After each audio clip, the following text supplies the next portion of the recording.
Deu ruim, hein? Deu ruim aí pro Flávio Bolsonaro. Ó, primeiramente peço aí, se você não tá inscrita ou inscrito, inscreva-se aqui no Plantão Brasil, aqui embaixo, e ativa o sininho. O YouTube não tá mostrando a notificação para todos e todas as plantonistas, tá? Para você ter uma ideia, temos aqui mais de 2 milhões de pessoas inscritas no canal. O YouTube deveria mandar a notificação do vídeo para 2 milhões de pessoas. Não manda. 630 mil pessoas têm o sininho ativado.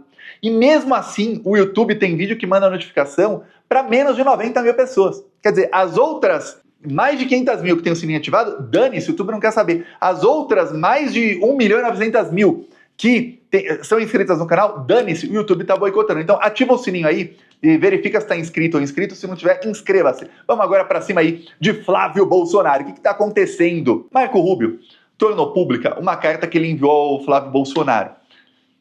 Foi resposta a uma carta do Flávio Bolsonaro ao Marco Rubio, carta que o Flávio não anunciou que tinha mandado uma carta. O problema para o Flávio Bolsonaro é que no último parágrafo da carta do Marco Rubio, na resposta, ele fala uma coisa gravíssima, que já citei aqui em outros vídeos, vou colocar aqui para você, primeiro em inglês, depois com tradução, né? Tá aqui, ó, quem souber inglês pode pausar para ler, mas quem não souber inglês, eu vou traduzir aqui para você entender a gravidade da coisa, tá? A gravidade do que está fazendo o Flávio Bolsonaro. Ele está... Vamos lá. Quem quiser pausa aí para ler, ó, começa aqui, ó. Notamos seu otimismo. Ó. Quem quiser pausa para ler, ó. 3, 2, 1. Agora eu vou ler.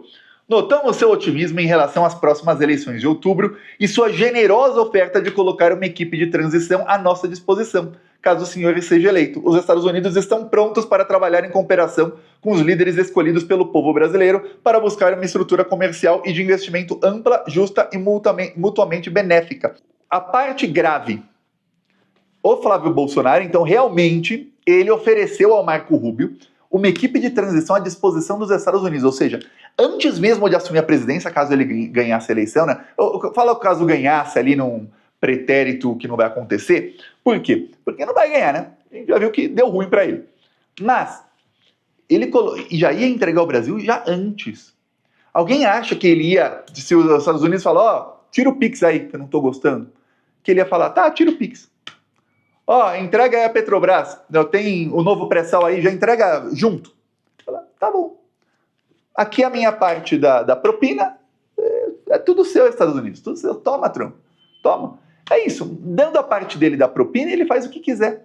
Mantém ele no poder, mantém a família dele no poder. Pô, me ajuda a dar golpe, ajudo. Pronto, o que mais que ele quer?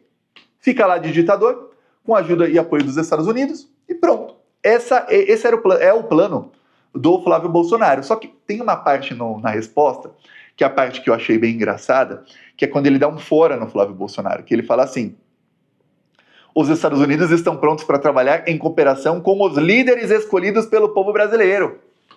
Não é com você não, Flávio. Muito obrigado, ó, gostei da sua oferta, que legal o seu otimismo, hein? Você está otimista em ganhar a eleição, hein? Vai dar uma equipe de transição para a gente, ô, legal. A gente vai trabalhar com quem foi escolhido, tá? Não necessariamente com você. Lembrando, Marco Rubio, extremamente intervencionista, não foi na carta. Na carta ele fala que vai continuar com as tarifas, porque por culpa do Pix, ele não cita o Pix, ele fala meios de pagamentos digitais, é o Pix. Aí cita lá que os Estados Unidos, o Brasil é oneroso para os Estados Unidos, pô, que coisa, né?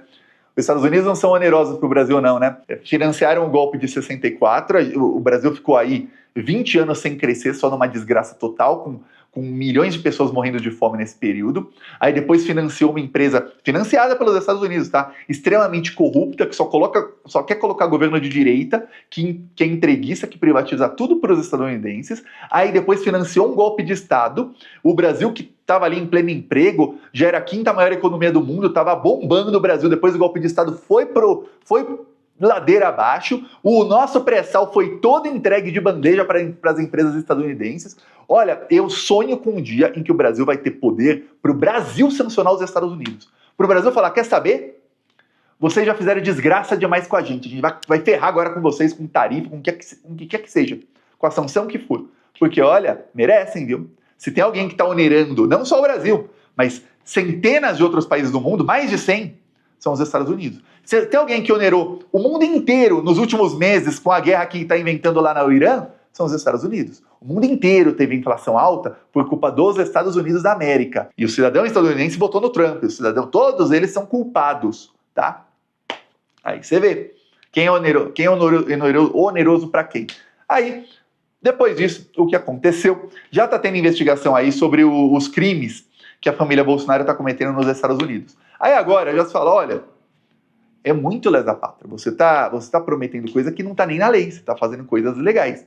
Então já foi acionado aí o Ministério Público Federal, no caso o PGR, para ir para cima do Flávio Bolsonaro e investigar o conluio dele com o governo estrangeiro, porque fica claro na carta que o Flávio Bolsonaro foi quem está ali pedindo as tarifas ao Brasil, tá? Ele quem articulou isso. Fica claro, até o Marco Rubio agradece o Flávio Bolsonaro por ter ali cooperado no caso ali do Comando Vermelho e PCC e tudo mais. Aí você fala, pô, ele está cooperando com um governo estrangeiro que pode invadir o Brasil em qualquer momento. Isso é crime, tá? Isso é crime. Até se os Estados Unidos em algum momento, olha só onde eu vou chegar. Se em algum momento os Estados Unidos fizerem o que o Eduardo Bolsonaro já está pedindo abertamente, e o Flávio Bolsonaro está insinuando em videozinhos que ele publica, que é os Estados Unidos bombardearem o Brasil. Ah, mas ele falou, os Estados Unidos podem bombardear alvos do Comando Vermelho e do PCC. Peraí, mas o Comando Vermelho e o PCC estão no Brasil. Eles não podem bombardear o Brasil. Pela lei internacional, pelos tratados da ONU, um país que bombardeia o outro está em guerra. Isso é guerra, tá? Isso é declaração de guerra. Bombardeio a outro país é declaração de guerra. Aí, pelo Código Militar brasileiro, um brasileiro que conspira com outra nação, para que essa inicie uma guerra contra o Brasil, e não interessa, o bombardeio foi só contra o PCC. Não existe essa. É guerra contra o Brasil. Que quem tem que bombardear o PCC é o Brasil, não é os Estados Unidos. Estão bombardeando o Brasil. E a gente sabe os bombardeios que eles fazem, você viu? Israel vai lá e fala assim, nossa, tem um terrorista neste prédio. Aí vai lá e explode um bairro inteiro e mata 10 mil pessoas. Não, mas tinha um terrorista ali. Olha, tem um terrorista nesse hospital. Aí explode um hospital inteiro e mata 300 pessoas. É assim que eles fazem.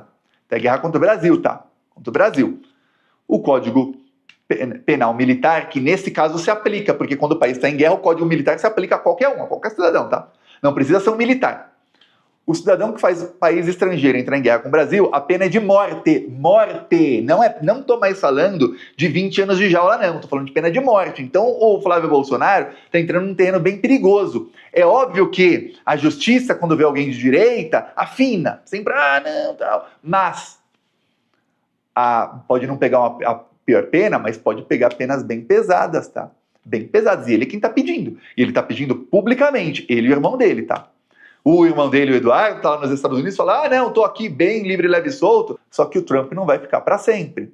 Inclusive, ontem, um membro do governo Trump já deu ali ali um sinal do que deve acontecer, em pleno final de semana, o que deve acontecer nos próximos meses. Disse aí o membro do governo Trump. Se os democratas ganharem as eleições de novembro, e tudo indica que vão, aí ele estava fazendo um discurso para todos ali, membros do governo Trump, eles vão tornar cada comitê da Câmara de Deputados e do Senado vai virar uma investigação contra todos vocês, contra toda a família do Trump, contra a família dos membros do governo Trump e contra todos os doadores da campanha do Trump e contra todos os doadores aí da Fundação Trump. Todos vocês serão alvos de investigações do Congresso Federal, todos vocês vão se ferrar. Então tem que trabalhar para que os democratas não ganhem essa eleição, porque as pesquisas mostram assim. Aí tá todo mundo assim lá no governo Trump. Pô, peraí, a gente vai perder a eleição e a gente vai se ferrar. Fora o fato de que já tem vários republicanos traindo o Trump e muita gente já fala, o impeachment do Trump vai entrar na pauta forte a partir de novembro. Aí a família Bolsonaro fica contando com o Trump, como se ele fosse para sempre. Primeiro, como se o Trump não tivesse já 80 anos de idade e já tivesse aí, muita gente já fala aí que ele tem várias doenças, muitas pessoas falam aí degenerativas e tal. E o Trump cada vez dá sinais piores de que a saúde dele está cada vez pior, tá? Antes, o Trump, há um ano atrás, o Trump dormia uma vez cada mês, você via ali alguém falando e o Trump dormindo. Hoje, já quase toda semana, o Trump já acostumou a dormir, enquanto os membros do governo dele ficam falando ali, na sala dele. Tá todo mundo falando ele assim. Primeiro ele pesca, depois ele dorme assim, e não tá nem aí. Aí ele acorda, dorme. Esse é o Trump. Mostrei aqui no Plantão Brasil, faz alguns meses, um psiquiatra estadunidense falando, renomado, falando, olha, com o que o Trump tem, ele nunca mais estará tão bem como ele está hoje. Como assim? Hoje ele já está mal, amanhã ele vai estar pior, depois de amanhã ele vai estar pior, daqui um mês ele vai estar pior, ele nunca estará como ele está hoje. Cada dia que passa, ele estará um pouquinho pior. Pode ser imperceptível essa piora dia após dia, mas mês após mês, ou semestre após semestre, é bem perceptível. E no caso, está sendo perceptível para muita gente. E aí, eles estão contando com esse cara aí para salvá-los. Nisso, vem a notícia aí de que Jair Bolsonaro está chorando em pânico. O Bolsonaro está com medo de voltar para a jaula, apesar que o Procurador-Geral da República deu uma colher aí para ele, né, uma colher de chá, falou que, olha, vamos esperar a investigação da Polícia Civil sobre a arma que o Bolsonaro mandou ser transportada ali para ser consertada. Vamos esperar para ver se ele volta para a jaula depois disso ou não. Ok, aí o Bolsonaro já está com muito medo de voltar para a jaula a qualquer momento. A Michelle Bolsonaro já falou, para eu poder ser candidato a alguma coisa, o Bolsonaro tem que estar enjaulado. Então já deu a senha, enjaulem o Bolsonaro. Aí, estão dizendo aí que o Bolsonaro está tendo crises aí de choro, está ficando em pânico, está muito... que adoeceu mais, piorou a doença dele, olha o draminha que ele faz, ele aproveita a coisa para fazer drama. Depois do vídeo da Michelle Bolsonaro, porque ele está no meio da briga entre Flávio e Michelle, e ele não sabe de que lado ficar. Olha, é muito estranho, porque eu sei, e você, plantonista, também deve saber, que o casamento deles é uma grande fachada. E aí, a Michelle fica pagando, pagando de cuidadora, eu sou cuidadora, não sei o quê. Nem acredito que ela cuide dele, mas olha, se cuida bem pouquinho, tá? Eu peço a sua inscrição no canal, seguimos aqui na luta, falou!